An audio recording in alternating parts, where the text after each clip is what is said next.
So I'm now going to go over to the wonderful, extraordinary Martin Newman. So Martin is a globally renowned keynote speaker, author and expert on customer-centric transformation and the consumer experience. And I think in today's world, we all know that every single one of our customers is absolute gold dust. So welcome, Martin. Thanks, Amelia. Thank you very much for having me. Thanks to the Family Business Matters and the business that you run for putting this on. Thank you to John, Luke, Penny, Dean, and Dame Jane for some amazing presentations of some great insight. And thanks to all of you for joining. So without further ado, I'm going to share my screen and I am then going to get my slides up and running. So I've got quite a lot to go through. I hope you'll enjoy this. Give me 2 seconds and off we go. So I'm going to talk about connecting with your customers. I am taking a consumer slant with this, but this is completely relevant to anybody that's listening today, whether you're involved with a business-to-business entity or consumer business. First of all, I'm going to connect you to my dog Dougal, my miniature schnauzer, because if the door goes, he's going to go ballistic. So I'm just letting you know, you might hear some barking in the background. It's not me, it's coming from him. Little bit about me. I'm probably going to spend about 25 minutes talking about me because it's a very important subject to me. I've had the privilege of working for some amazing brands during my career. I've worked for the likes of Burberry, Harrods, Ted Baker, Speedo, part of Pentland Brands, where all of these businesses I was involved in. I ran multi-channel operations. I built a consulting business called Practicology that I grew from myself to 100 people with offices around the world, and was fortunate enough to sell that in 2018. I'm a board advisor to Yext, which is a discovery asset management platform, ClearPay, which is a leading buy now, pay later solution. I have the privilege of being on the board of In-Kind Director, an amazing charity who support thousands of other charities. And I've also had the privilege of recently joining the board of the Scouts and the retail arm of that business. I've written a book about a lot of the stuff I'm talking about today, which is called 100 Practical Ways to Improve Customer Experience. It was shortlisted for the Business Book of the Year Awards 2019. Why I didn't win it, I have no idea. I thought it was a bit rude that they gave it to someone else, but there you go, you can't win everything. And you will occasionally see my ugly mug popping up on a television screen near you. This was yesterday on the BBC on Health Check UK Live, and I was talking about retail opening up in June and the implications for retailers, for their staff, and also in consumer behaviour, and I'm going to share some of that today. Finally, a little bit about me, which is, or the last thing to talk about, I've launched a business called Customer Service Action. My aim is to try and empower consumers and brands to deliver better experiences, to connect more effectively, which has never been more important than now, and that's the platform that we're leveraging to do that. It's clearly a crazy time for all of us. We all feel a bit confused, a bit unsure, we've probably felt a bit lost, probably disorientated, perplexed. I just wanted to say that, as my father used to say to me when he was alive, this too shall pass. This time will pass, and there will come a time in the not too distant future we'll all be lying on a beach somewhere, and we'll think back to this period and think how crazy it was. And do you remember the old coronavirus? Wasn't that mad? But it will pass. So however you're feeling, don't worry about it. It's just a moment in time that will move. Connecting with your internal customers is the place where you have to start. And Timson, I think, is a business that does that exceptionally well. Another business that does that well is Aritzia, which is a retail business in the States, a fashion retail business. This was an email to a customer on a customer order that said, your continued support means the world. All of Aritzia's proceeds while we get through this challenging time will go to the Aritzia Community Relief Fund. This is a fund that was set up by the business to basically pay their staff. So all the funds that they generate during this period is going to their employees, not to the directors of the business or to anybody else, not to profits, but to the staff on the front line. I think this is interesting. For any of you that have dived into the Timson website, you'll see a message here from John that says, our colleagues in this shop have my total authority to do whatever they can to give you amazing service, and that we trust our branch colleagues to do what they can to deliver great service, and that they're empowered essentially to do the right thing for a customer. What he's done is strip out, lots of layers of management and empowered people on the front line to do the right thing, including, spending up to £500 to settle a complaint. I don't think businesses do enough of empowering staff, but I think here's a little acronym for you to maybe take away for today when it comes to what I think businesses need to be doing when thinking about their internal customers, their employees. Number one is paying them the right amount of money. Number two is understanding them and what their desires and motivations are. Number three is demonstrating that you're creating an environment where they can learn and develop. Number four is empowering them, as John does, to do the right thing. And number five is succession planning. You know, there's nothing better than going into a business and knowing that if you are ambitious and you do want to get on within that organization, there's a path that you can take. And the reason why I think a lot of millennials don't last that long in a number of our businesses is not because they want the variety of moving around every 5 minutes. It's because we don't create environments like this. We don't treat them well. We don't pay them well. We don't show them that they're going to learn and develop and empower them to do the right thing and that they can have a career in that business over a number of years. Then I'm going to talk about connecting by understanding changes in consumer behavior. We've recently undertaken a consumer survey of 1,900 consumers, and I'll tell you later on how you can get access to that. So I'm not just basing this on my gut feel or my experience, but this is also coming from data that we talked about. And I think that normally when you talk about things from a marketing point of view, you think of customer segmentation and you think about targeting people based on who they are more often than not or where they live. I think that's still relevant, but I think the most important thing is how we feel. So you might call that psychographic segmentation. And safety and safeguarding has really replaced convenience and who we are. This is the most important thing because we're obviously all concerned about our health and our well-being as we get out there and the lockdown it gradually gets lifted throughout the United Kingdom. In our survey, 93% of consumers said that they would avoid town centres and instead they would go to retail parks and shop more locally. That's very significant. And for the retailers that are listening to the call today, hopefully that will give you some insight in terms of how you should think about your store opening plan if you happen to have stores in town centres and bigger town centres, local stores and retail parks. You would prioritise your retail park stores and your local stores ahead of anything in major conurbations. Why? Because we don't want to be amongst lots of people and it's going to take a bit of time before we build up our confidence to do so. When you're thinking about consumer behaviour, there is no one size fits all, as this image would suggest. And we've identified 3 types of behaviour that we think most consumers will adopt as a result of coronavirus. Number one is making up for lost time. So there's some of you listening today and people out there who will be so fed up with being cooped up for the last 2 months in Scotland, another month, unfortunately, or maybe longer, who knows, or another few weeks. That the minute the lockdown's lifted, you know, and the stores are open, we're out there, we're in the environment, we're spending money. The second group is going to sort of keep calm and carry on, be very cautious. Everyone will wear face masks and they'll tend to stay more locally. The third group, unfortunately, has been probably fairly traumatized by the coronavirus, and many won't even have passed the threshold of their home or their flat over the last few months. You know, that's how nervous some people are and how this has had an impact on them. So everyone's going to behave slightly differently, but probably fall into these 3 core types of behaviors. The next I'm going to talk about is connecting through channels. And ultimately, you need to be where your customers are. And if you reflect on the slide before, in terms of those different behaviors, then it helps you to think about how you'll need to engage with those types of consumer behavior and how people feel. The first one I'm going to talk about, of course, is the A to Z of retail, and that's Amazon. And not everybody necessarily loves Amazon, and there are many consumers who won't ever have bought anything on Amazon up until the coronavirus. But you can bet your bottom dollar most of you will have now, and most consumers out there who maybe never bought online before will have bought something online. So this does start to shift behavior. But from a brand perspective, there's nothing wrong and there's no harm with being on Amazon. They're not going to steal your business. It's another channel to market, another opportunity for most businesses. If you're a small independent retail business, for example, whether you're in fashion, whether you're in homewares, whether you're Timson's not a small business, but you know, whether you're cutting keys, whether you're rehealing shoes, whether you're, you know, selling electrical products, there's a platform called Down Your High Street that enables smaller independent businesses to extend their reach, because this is a platform specifically for independent retailers, as you can see, supporting local high streets and giving these brands the opportunity to sell much further outside of their own locality. Excuse me.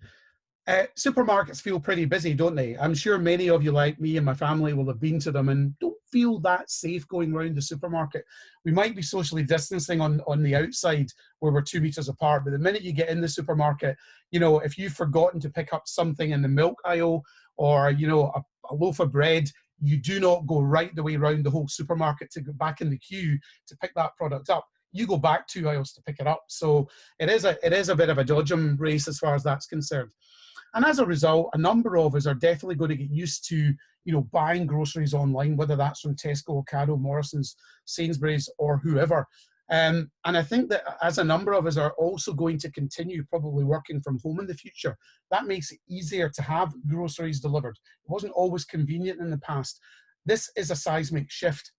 And I'm making a prediction that from the research I've seen and that we've undertaken, online grocery prior to the pandemic was 8% of total grocery sales. And I think that's going to grow to 12 to 16% from now. When I say grow, I don't mean grow over the next 2 years. I mean that from now, when the dust settles, you'll find it leveling off at anywhere between 12 and 16%. That is massive. That's a massive uplift and has huge ramifications for the grocers in terms of how they deal with that, with logistics and everything else, because this is a part of their business that they're still struggling to make profitable. So it's going to be some interesting challenges for them. The next thing I'm going to talk about is removing the barriers to connect with customers. So just think of it from your own perspective. The doors open in fashion retail early June. Some of you may have been buying fashion online. Many of you won't over this period. Some of you have thought, actually, I don't need to buy fashion as often as I did previously. But for those of you who are going to go back into fashion retail, are you going to go into a changing room and try something on when you don't know who's been in there before you? Question mark.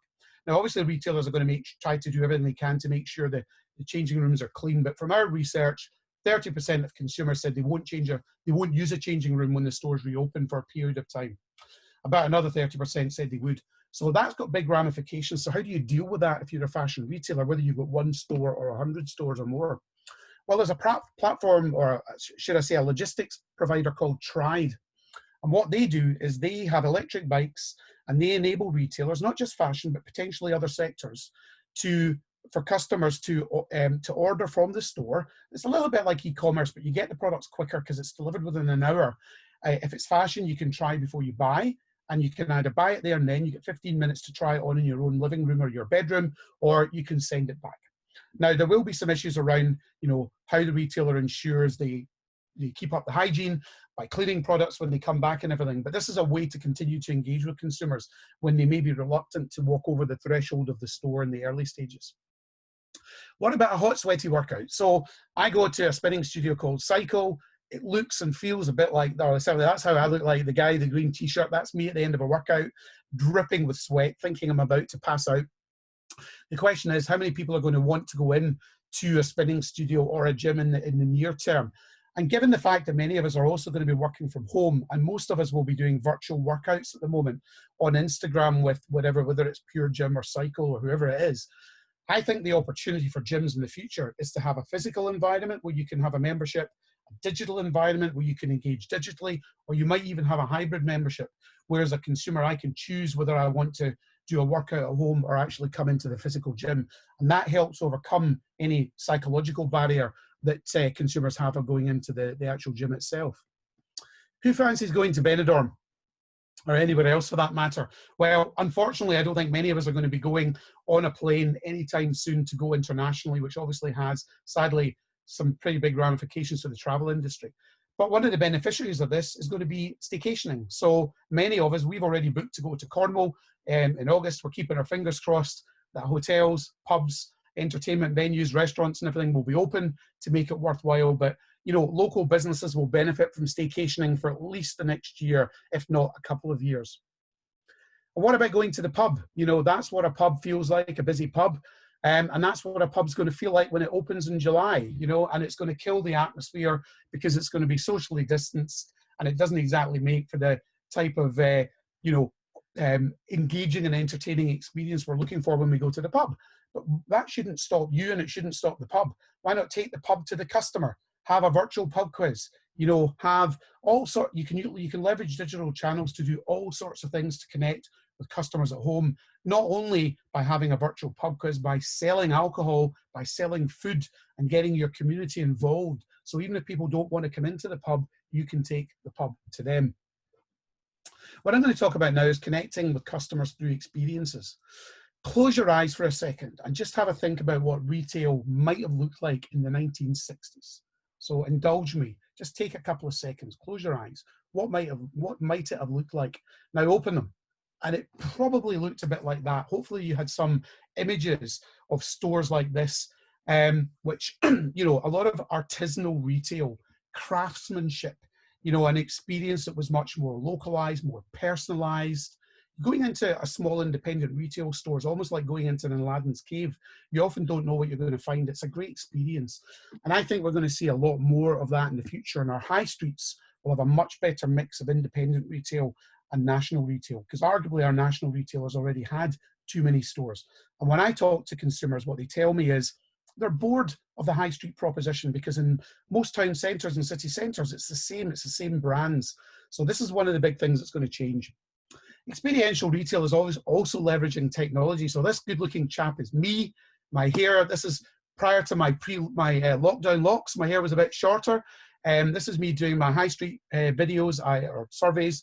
I was in New York and I went into the CoverGirl makeup store in Times Square, and you can virtually try on makeup.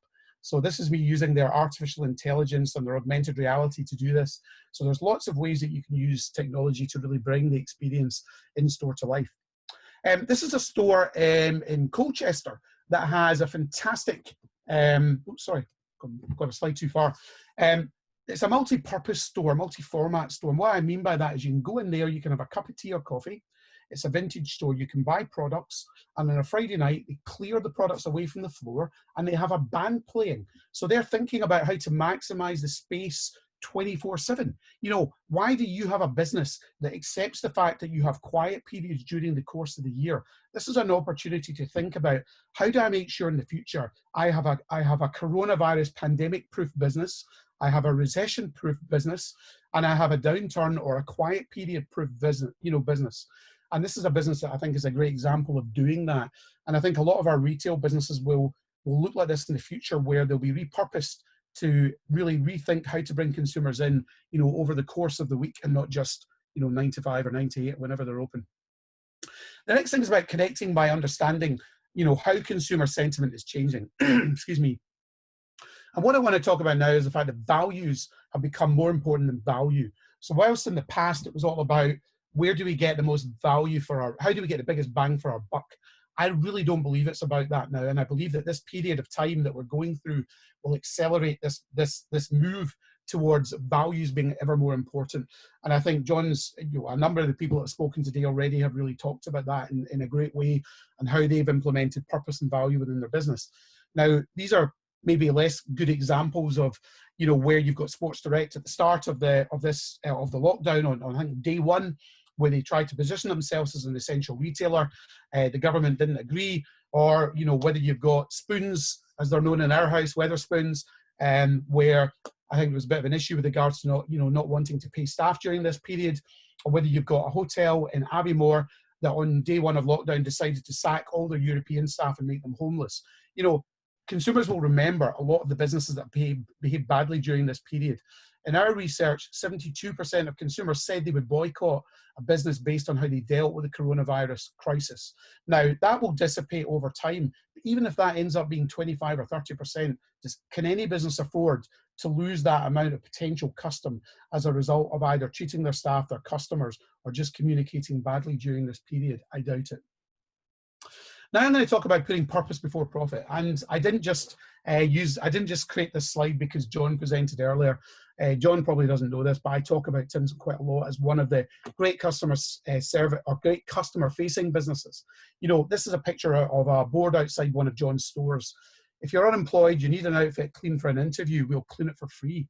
What's that all about? Are they a dry cleaner? No, they're not a dry cleaner, but they're a purpose-led business. And what they're saying is, we are here to support you in your time of need.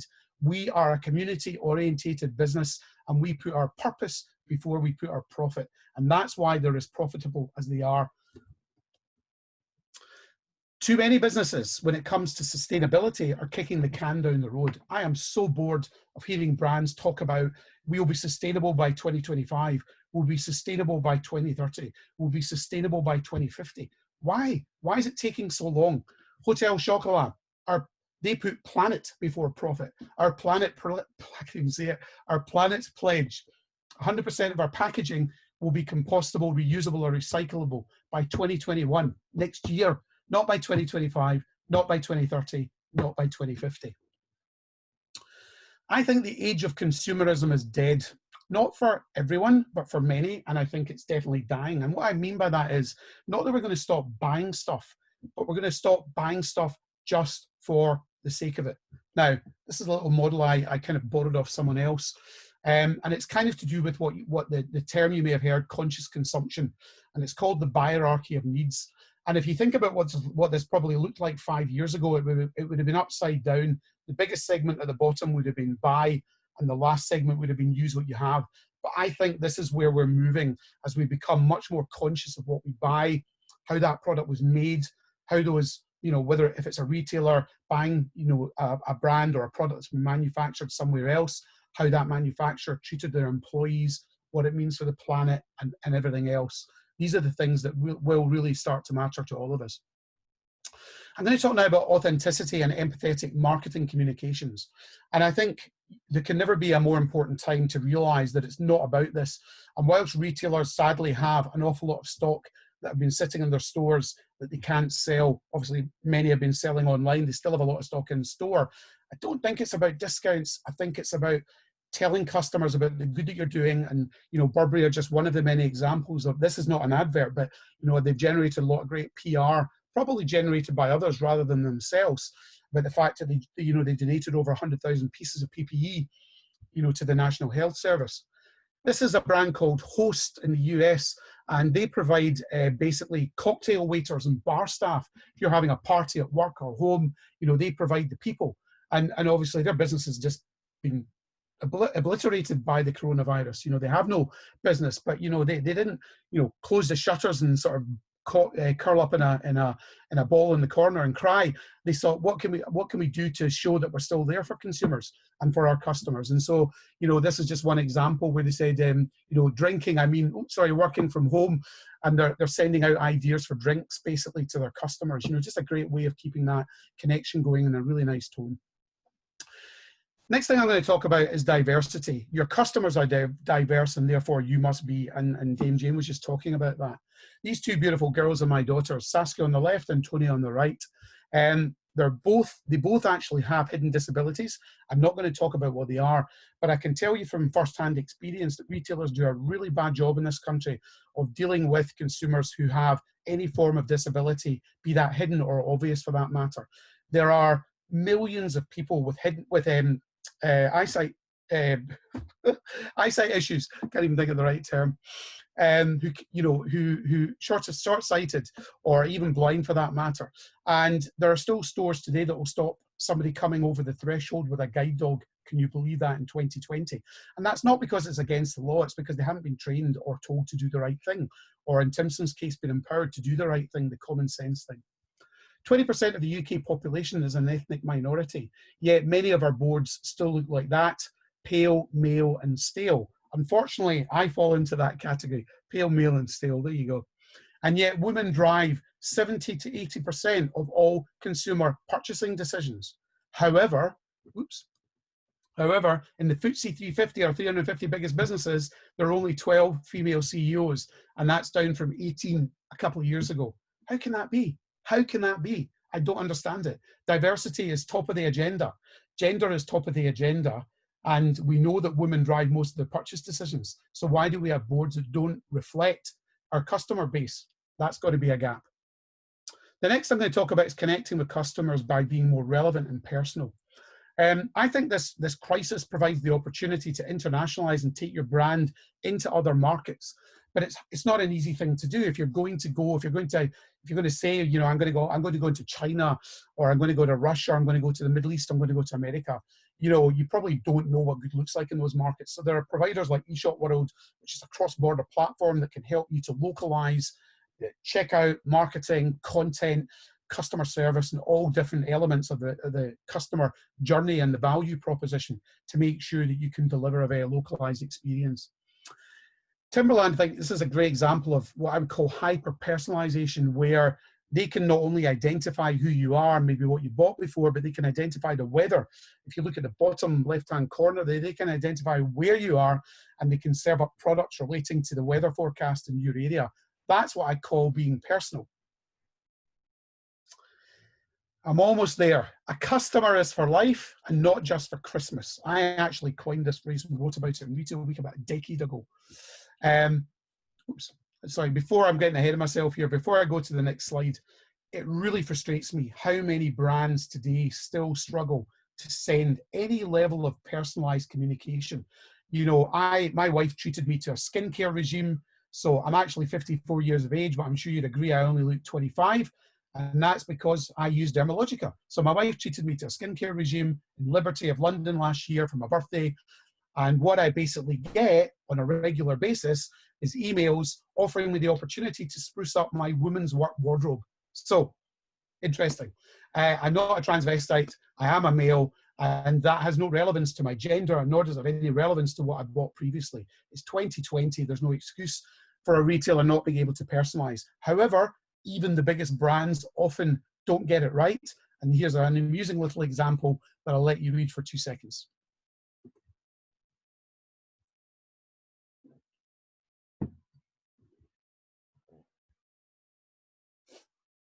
So hopefully you're LOLing at the moment, laughing out loud, even though we can't hear you. So there's an example of Amazon. Even the Amazon algorithm doesn't always work the way they would like it to.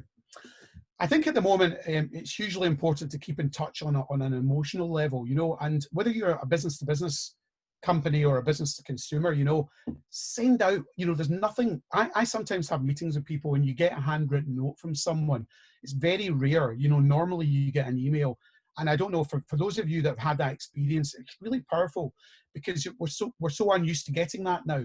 And I think it really means a lot when somebody writes to you and says, you know, thank you so much for your time. Our host might do that sort of thing, I have a feeling. You know, thanks for your time. Great to meet you. You know, it'd be lovely to keep in touch, whatever it is.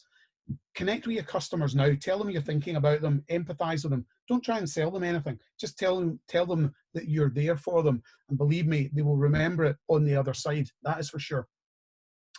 And when it comes to customer retention, and this comes from Harvard and some bigger brains than me, a 5% increase in customer retention leads to a 25 to 95% increase in profitability. Yet, if you think about it in most of your businesses, most of you probably don't have a meaningful loyalty program of any description. And for loyalty, for me, is engendered or delivered. It's more than just a points-based system. You know, probably the most effective loyalty program is Boots.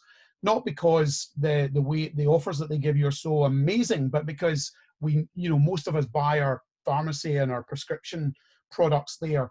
And so it's more of a habit thing, and the Boots card, it does give you a decent amount of points back, and at some point in time you can redeem them. But loyalty for me is a lot more than that. It's about delivering all the other things I talked about today. It's being customer-centric in all that you do and finding other ways of adding value to customers, and that way you engender loyalty. And why wouldn't you focus on that when you know it's the most profitable thing that you can do? And then the final thing I'd like to talk about is connecting with fans. You know, how do you turn a customer into a fan? You know, there are many of the people that have spoken today, I'd say the customers that buy from them are fans of their businesses. And I think the most successful businesses are ones where people are genuinely fans. It's a bit like supporting a sports team. You know, you've got a little bit of love for the brand that's been generated because of the way they treat you and the way they look after you from a service perspective. And this is an example of my local barber in Cockfosters. So I live in the High Barnet area, and these guys are a couple of miles away from me. And when we unlocked in July, hopefully with the barbers, I can go and get my haircut. This is 5 Greek Cypriot barbers. 5 Greek Cypriot barbers. May I repeat that? 5 Greek Cypriot barbers. And they have 240,000 followers on Instagram. You know, I know of some very large brands that don't have anything like that level of engagement on social media. And you can see there the flags of the countries. They now travel all over the world and do training on barbering in the States, South America, Sweden, Asia, Europe. And this is 5 Greek Cypriot barbers. How have they done this? Just great haircuts, great social media content, sharing it all the time on Instagram, engaging with our customer base. Every Saturday, Harry, who owns the barbers, who's sitting in the middle there, slouched back in his chair, he does an Instagram live talk with people from all over the world. You know, they can't cut anybody's hair. They haven't made any money for 2 months, but they're keeping the relationship going. And that's a great example of how to do that. The long and short of it is, shift happens. Excuse my final pun of the day. I just want to leave you one statistic, because you'll be hearing a lot of stuff at the moment about what's going to happen with e-commerce. And for those of you that already have an e-commerce channel, it's important you have a better idea of where it's going. Because at the moment, obviously, something like 80 or 90% of all sales are online, because the only things largely you can buy offline are in the grocers or the DIY stores. So prior to the pandemic, online retail was 20% of total retail sales, 19 to 20%. And that's according to the ONS, the Office of National Statistics, but it's, you know, you can get those stats from other places. It's very consistent. I believe it's going to land, when the dust settles, at somewhere between 25 and 30%. And that might not sound like a lot, but that's a massive uplift. That's essentially 25 to 50% increase in e-commerce sales almost immediately. So when we come out of the pandemic, that's where I think you'll see sales at, and that's got huge ramifications for any business, again, whether it's business to business or retail for that matter. And the final thing I'm going to say is, I really hope that one of the things that this does is it drives a move back to local supply chain. I'm not suggesting that we abandon China, Bangladesh, Turkey, or wherever else we source our products from. But for goodness sake, people, this is a great opportunity to reinvigorate manufacturing in the UK. There's never been a better time. We've abandoned it over the last 10 or 15 years. You know, why would we take the risk of something like this happening in the future and our supply chain breaking down and us not being able to get hold of product? And why wouldn't we want to create jobs and create opportunities in the United Kingdom now? And I think this is the best time to think about doing it. The theme is connecting, so if you want to connect with me, there are some of the links. If anybody has any questions, I'll be delighted to take questions afterwards. You can email me, martin@thecustomerfirstgroup.com. If you want to get hold of the research that we've undertaken, 1,900 consumers that we surveyed, we'll have the report ready next week. I'll be delighted to share it. Please email me, and I will send a report to you next week. I hope you enjoyed it, and thank you, Amalia, again for having me on. Thank you so much for your time, Martin. I know you're in huge demand, so you're going to get off. So we won't take any questions today. But I just want to say a huge thank you for sharing your time. My pleasure. And when we all come back around our virtual board meetings, I'll make sure they're not all pale, male and stale. Lovely to see you. Thank you so much. Thank you. Cheers.